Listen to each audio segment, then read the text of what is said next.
From a woman waking up to boiling water being poured over her by her roommate. While you were sleeping and poured boiling water on you. Yes, correct. To a driver hitting a child and demanding money for her car. You want her to pay for your son's medical bills? Yes, ma'am. These are the most terrifying moments in Judge Judy history, starting with Carol, who borrowed her sister Eve's car without permission and ended up hitting a deer with it. Get the key and went, and the deer just jumped out in front of me. The deer later died from its injuries. Was the deer hurt? Oh, it died. But it's what Carol did with a dead deer that will make your skin crawl. What'd you do with it? Ate it. There's no way she ran over a deer and then ate it. She even offered her sister a bowl as a way to make peace. Eve called it rigor mortis stew and refused to eat it. The thought of consuming roadkill right after the crash grossed everyone out, but Carol didn't seem to care. That's weird, but not as weird as the time a woman showed an extremely inappropriate tape in the courtroom.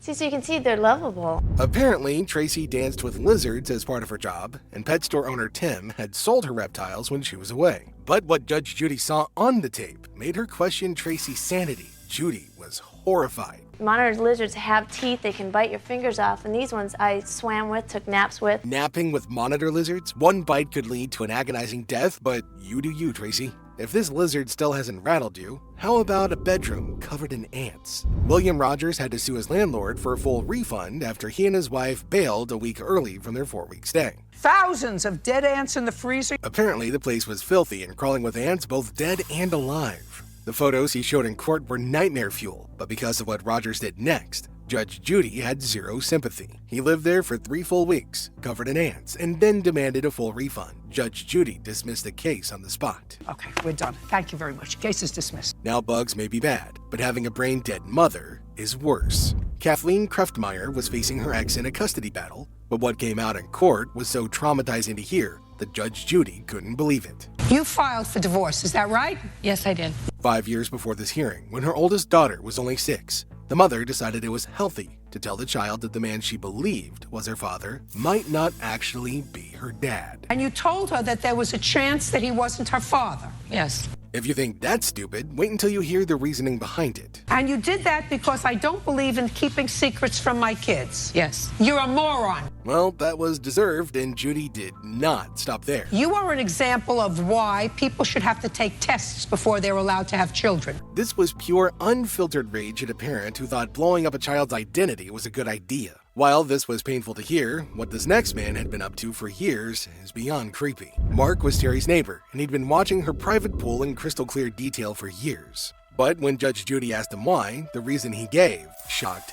everyone. I kept finding used condos in my backyard right over her fence. It gets worse. Along with that, he was selling drugs out in front of the house. Apparently, the used condos belonged to Terry's daughter and her boyfriend, who was also dealing out on the street. That's a terrifying thing for a mother to have to hear in front of an entire courtroom, but what's even more terrifying is what happened to Susan's dog. Susan says she hired Carrie to watch her 4 dogs while on vacation, but she came home to only 3. While on your watch, her dog died. It dug its way out, yeah. Imagine dropping your dog off at a daycare and something happens during the time your pet is playing and it ends up dead. And all the employees can say is, babies play all the time, it was an accident. If you're gonna turn it into anything more than that, that's insanity. That's exactly what Carrie did, and Judge Judy wasn't having it. That was your job, to watch the dog. But what the defendant said next made it even worse. The defendant still kept insisting it was the dog's fault for always digging. It always digs out of her yard.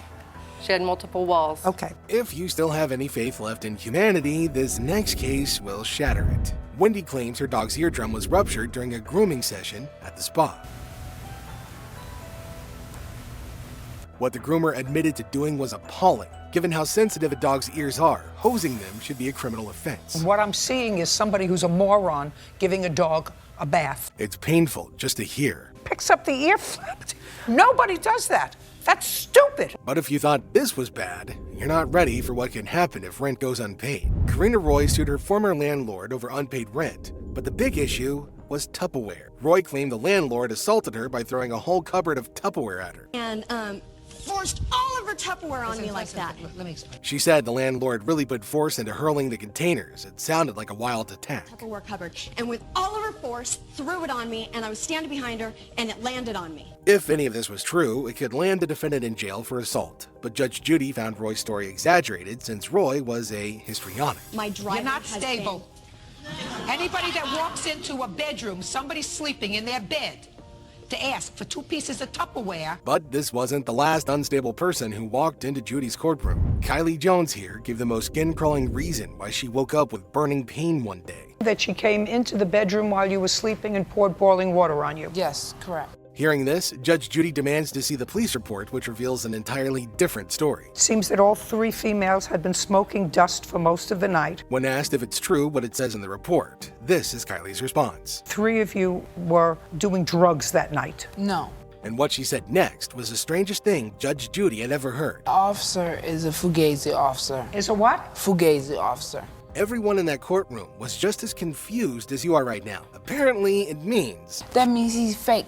Kylie was claiming the police officer who took the report was fake, as in, not a real officer. The entire courtroom was baffled. It turned out the officer was indeed real, but then Judge Judy pulls out the hospital records, and what the doctors documented was absolutely horrifying. Who admitted you to the hospital that all of you were smoking PCP that night.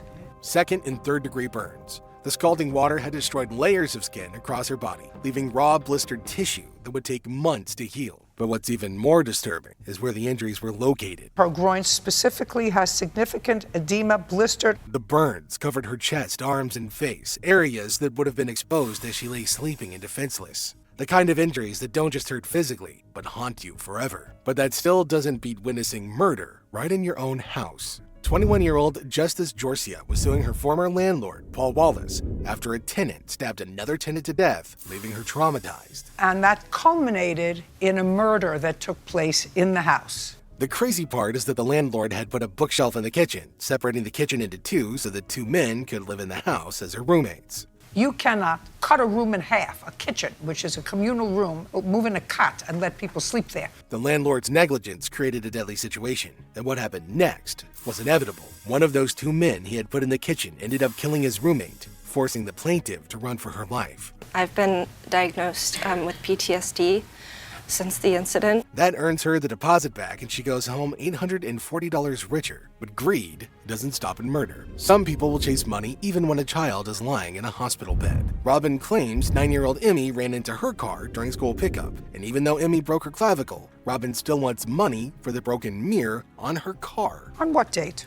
I picked him up on February 1st, 2018. What makes this case so difficult to hear are the details of the little girl's injuries. Fractured clavicle and severe bruising requiring stitches to her chin. Imagine seeing that and then suing the girl's mother. Is you want her mother to pay for the mirror on your car? Yes, Your Honor. The pettiness of this woman is hard to believe. She should find a mirror and take a long, hard look at herself. Just like this next plaintiff, Doris, who had the defendant punched in the face at a funeral. You were not assaulted? Yes, I was hit in my face. This whole thing started when a man named Marcus died suddenly, leaving behind a safe in his bedroom. He had told his sister Doris that the cash inside was safe for Carolyn, someone who had cared for him. But 2 days after his death, Doris took the safe with her. Didn't you open the safe in front of her? Not only did she not open the safe in front of Carolyn, she made another absurd claim that Judy caught on to immediately. The only money in the safe was $5,000.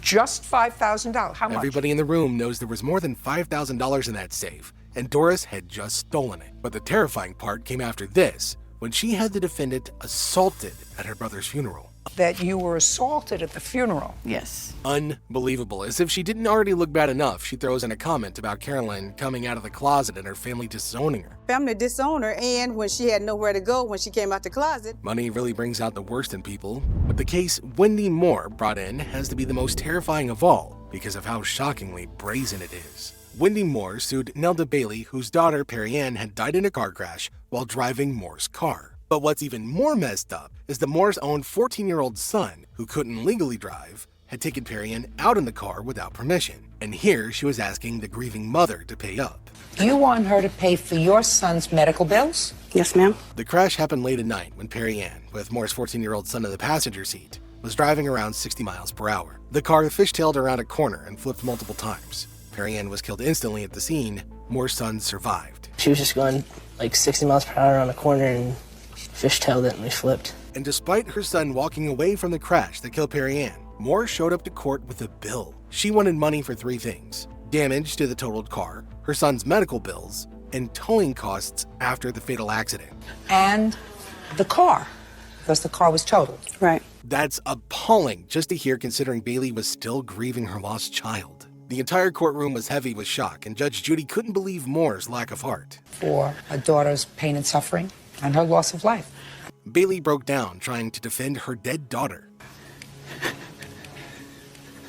Everybody seemed to get it, but Wendy, who kept insisting that she was in the right. I never gave her permission to drive the car. It was one of the most callous things that Judge Judy had ever seen. Because we live out in the middle of nowhere. Miss Moore, there is something very wrong with you. From a legal standpoint, Moore's case was dead on arrival. Her son was only 14 years old. He had no license. She left the keys in the car where he could access them, so that liability chain snapped right back in Moore's own household. Where you made the keys available. After laying out all the facts, Judge Judy dismissed the case and made sure that Moore got nothing. What difference does it make? I mean, do you honestly believe that you have a case? And here's the most sickening part. Moore's 14-year-old son, who was in the car during the crash, faced 0 consequences, while Nelda Bailey buried Perry Ann.